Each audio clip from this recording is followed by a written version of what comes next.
Well, quite the welcome at the White House for the Saudi Crown Prince. The mounted guard of honor. Not seen that at the White House before. The fly past. I think it was probably the most lavish welcome President Trump has given to any foreign visitor. And why? Well, it's all about the money, investment, and that is what they focused on in their moment with the cameras. And I want to thank you because you've agreed to invest $600 billion into the United States. And because he's my friend, he might make it $1 trillion, but I'm going to have to work on him.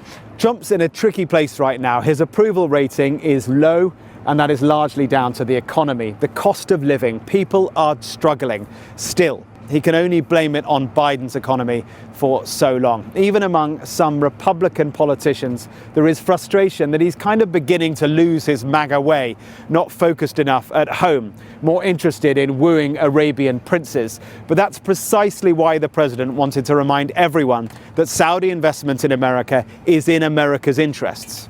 And that's why he was angry at a legitimate question about the murder of a Saudi journalist, a murder that the CIA blamed on the man sitting next to him. Your Royal Highness, the U.S. intelligence concluded that you orchestrated the brutal murder of a journalist. Why should Americans trust you? And the same to you, Mr. President. Now, who are you with? I'm with ABC News, sir. You're with who? ABC News, sir. Fake news. ABC fake news. One of the worst in the business. As far as this gentleman is concerned, he's done a phenomenal job. You're mentioning somebody that was extremely controversial.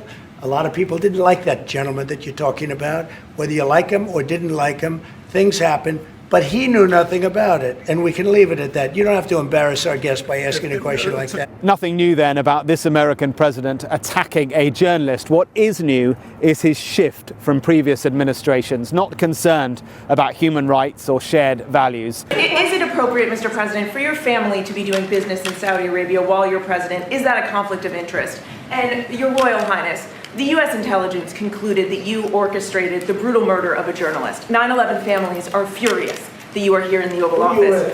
Why should Americans trust you? And the same to you, Mr. President. Now, who are you with? I'm with ABC News, sir. You're with who? ABC News, sir. Fake news. ABC fake news. One of the worst in the business. But I'll answer your question. Thank you. I have nothing to do with the family business. I have left, and when I've devoted 100% of my energy. What my family does is fine. They do business all over. They've done very little with Saudi Arabia, actually. I'm sure they could do a lot. And anything they've done has been very good. That's what we've done. We've built a tremendous business for a long time. I've been very successful. I decided to leave that success behind and make America very successful. And I've made America more successful by far than it ever was, and that it ever could have been, no matter who was president. There would be nobody bringing in $21 trillion, that I can tell you right now. As far as this gentleman is concerned, he's done a phenomenal job. You're mentioning somebody that was extremely controversial. A lot of people didn't like that gentleman that you're talking about. Whether you like him or didn't like him, things happen.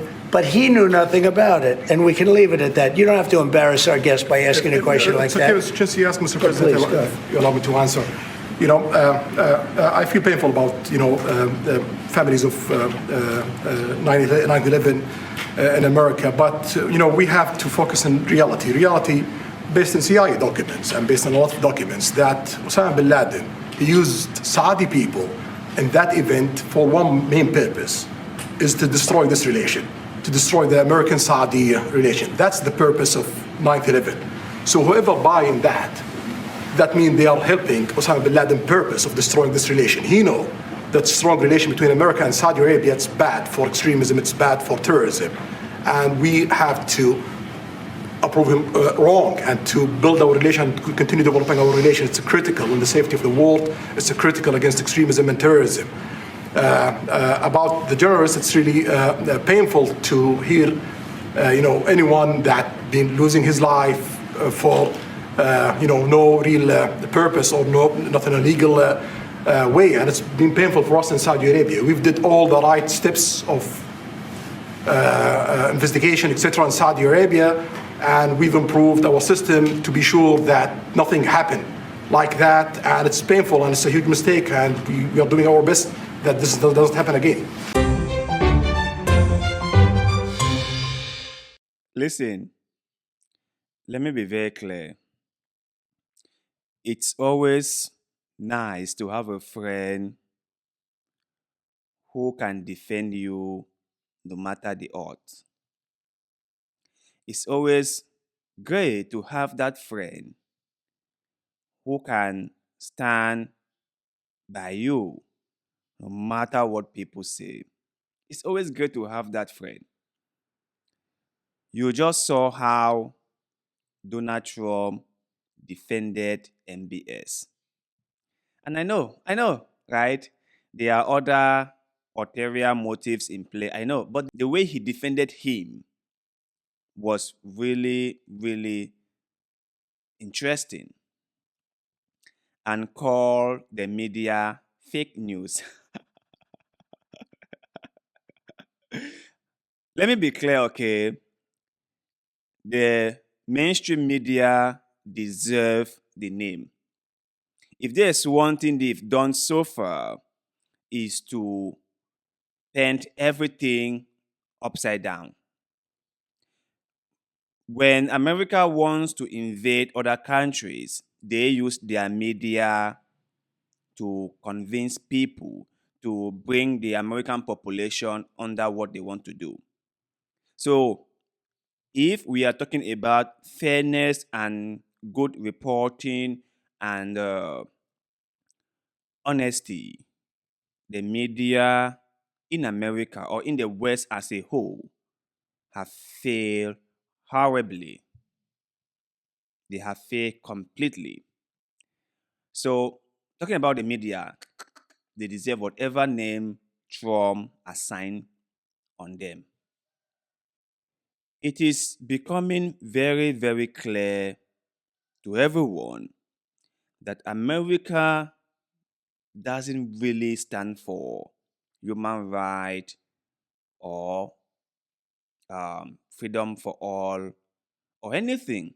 That all those fancy principles that they sometimes echoed is just a smokescreen.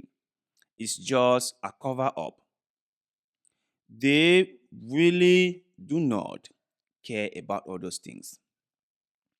And whenever you hear them saying that they are invading a country and taking off the leadership because of human rights, just know that there is more to this than just the human rights issue they are talking about.